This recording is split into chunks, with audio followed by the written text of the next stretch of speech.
Well, howdy tubers. Well, I did go out to the airport and gave Spike some leftover taco meat that I had, put that out there. So I bet he'll eat it up. He has before. So anyways, and then I had borrowed 25 Clicos from the airport, so I took them back out. And Vernon was wanting some 1.25 inch by 3/8 aluminum by a foot long, and I had some 1.5 inch by 1/2 inch. So I took that out there to him, but his airplane was there, his hangar was open, but I guess he had went home for something. He don't live very far from there, so but I didn't pass him on my way back home. It was pretty gusty, so I thought, I'll just go ahead and come back home and get back to work on this. So, show you what I got here so far. Matt just sent me a message. My buddy Matt. So, anyways, I guess I need to. Well, the other one isn't on here yet. I was gonna put it on the tripod and then put the other intake pipe on there. That one there. But I wanted to tell you that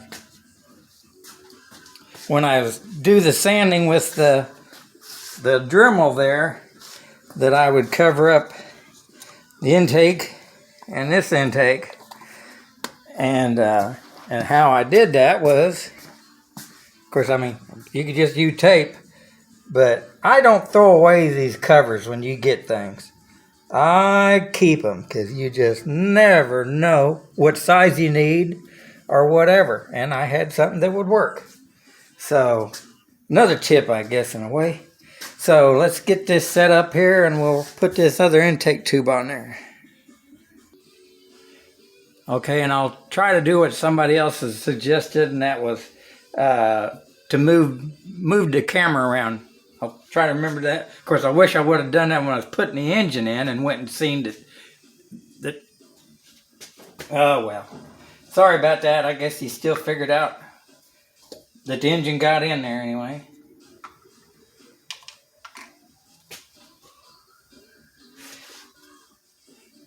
Yep. I can see that you can see.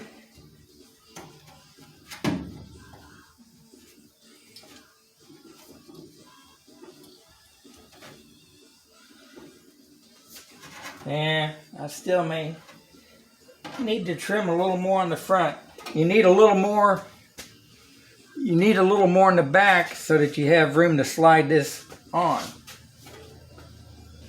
But I may need to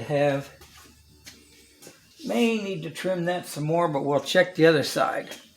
I guess this would be a good time to move this around.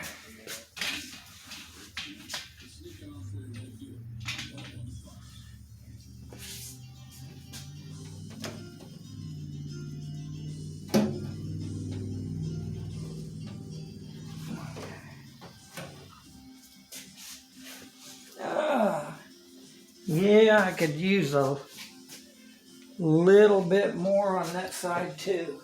And I already cleaned it up and sanded it and everything. There it is.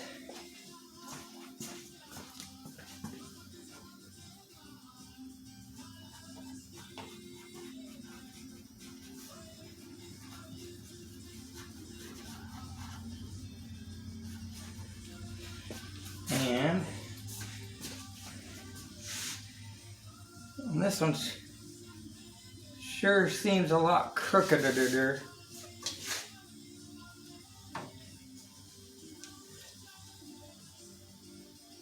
Okay, well, if I do that, then I'm pretty good over here. But I'll open it up just a little more to the front. Oh, let's see if you see my shirt. I don't know if I'm in there or not. Hope you can't see my head. I don't want to break my camera.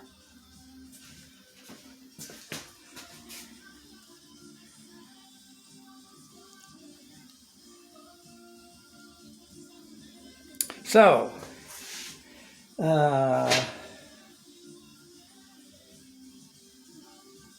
well, I guess that'll do it.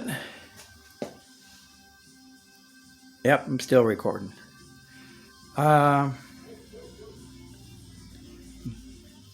Here the dogs over here are barking. So that just drives me bonkers. That's why I got to turn my radio up so loud.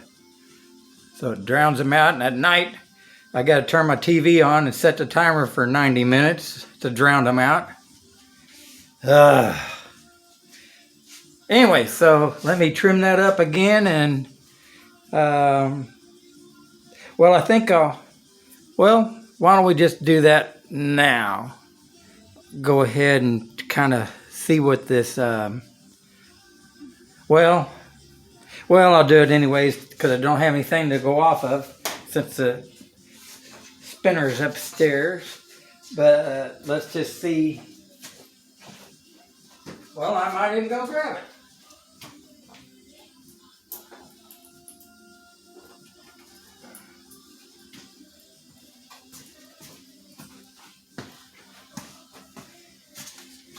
I might just go grab that dude.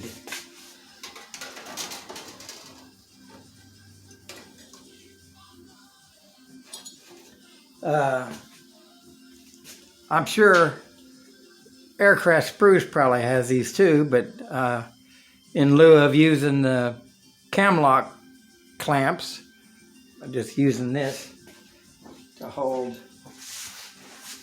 the nose bowl on here.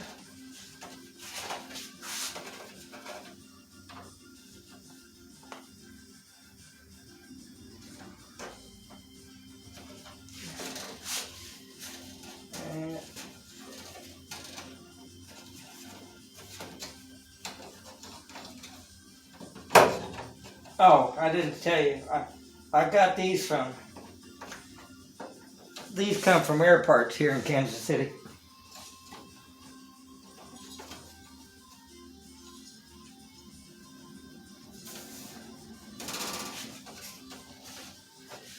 Okay, well, we'll pause and I'll go get my spinner. Okay, well, I bought this probably 4 or 5 years ago, 3 or 4 years ago maybe even. I thought that I was buying it for the H5 because Hummel wasn't able to, I guess Aircraft Spruce stopped selling the 12-inch spinners that they were buying, and he asked them, well, how many of those 12-inch spinners do you sell a year? And they told him, well, however many you buy. So he was the only one that was using them. So that didn't make it too good. So I kept telling Terry about in town there's an aluminum spinning company, and so he checked them out, and that's where your spinners are coming from. They're coming from Kansas City, Missouri. So I got to cut off the external, just like a 454 Chevy or a 400 small block Chevy. You got it externally balanced.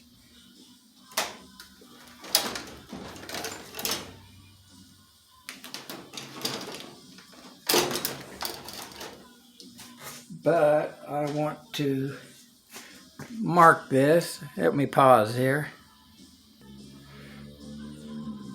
Okay, and here's the weight that I took off the engine, but I marked these 2 holes on the front of the flange, and then I'll be marking the holes on the back of the flange so you know where to put it.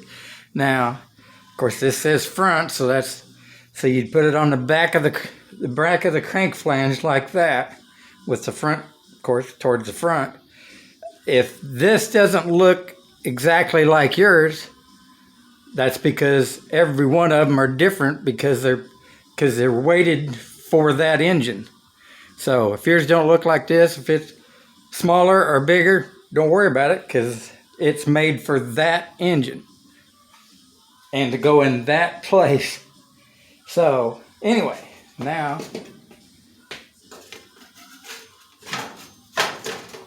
before I put this spinner on there, I want to weigh it and see how much the fiberglass ones are compared to, how much the aluminum ones are compared to this.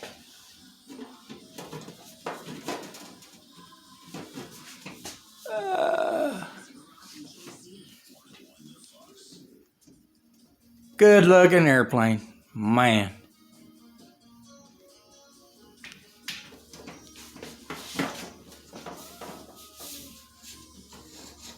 That'll have to come forward as goes, but so, and what I'm just not too thrilled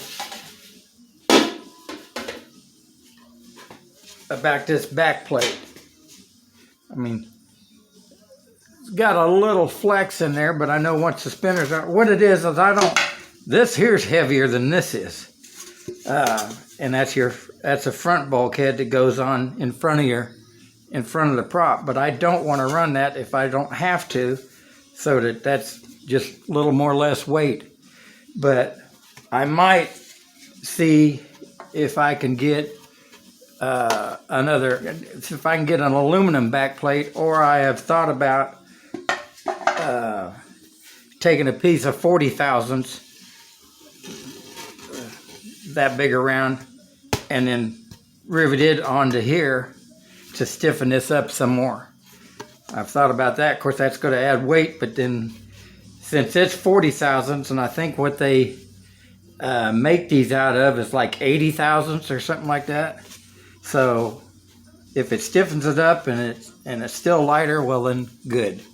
So I know rambling on this video, but I think we got some things checked out. Oh no, it's a 12-minute video. Hey, that got a hat on it. So anyways, let me get this video out there again and get my buddy here, my buddy Spike. Okay, well, there you go, and God bless, and please subscribe if you haven't, and please hit that like button so I can see if I get messages from YouTube saying watch this video. So there you go. God bless.